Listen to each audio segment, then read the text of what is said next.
Hello students, I am going to discuss phase 1 kinematics question number 1. Question number 6. Question number 6, phase 1 motion in a straight line.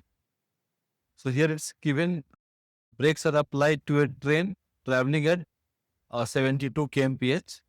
After passing over 200 meter, its velocity reached. It's not rest, it's reached actually. This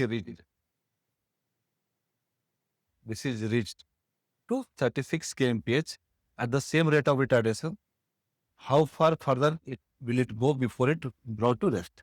So it's quite obvious here. First of all, let's say U is convert this to meter per second.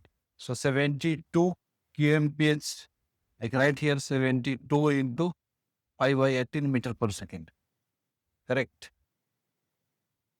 So it became 20.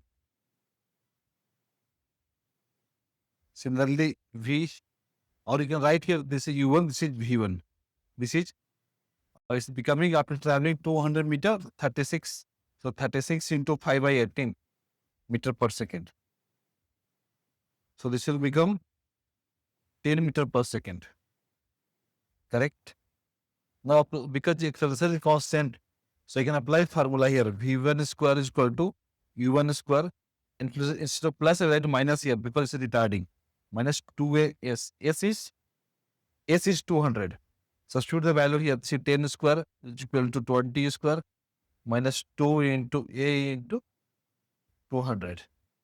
So once you simplify, you will get a is equal to 3 by 4 meter per second square. Right? Once you get value of a. Now, after traveling a distance of 200 meters, its velocity becomes how much? V1. How much? 10 meter per second. And it's retarding with 3 by 4 meter per second. So once per second square. So once again, you can apply formula for constant acceleration, and I can have this V1 will become now U2 actually. Or after 200 meter, right? V1 will become U2. So I can write here V2 square is equal to U2 square minus 2a into s. Final velocity will become 0. U2 is nothing but V1, and that's a 10 square minus 2 into 3 by 4 into s. So once you simplify, 2 to the s equal to 200 by 3 meters. That's the answer. Okay. So we'll go to next sum.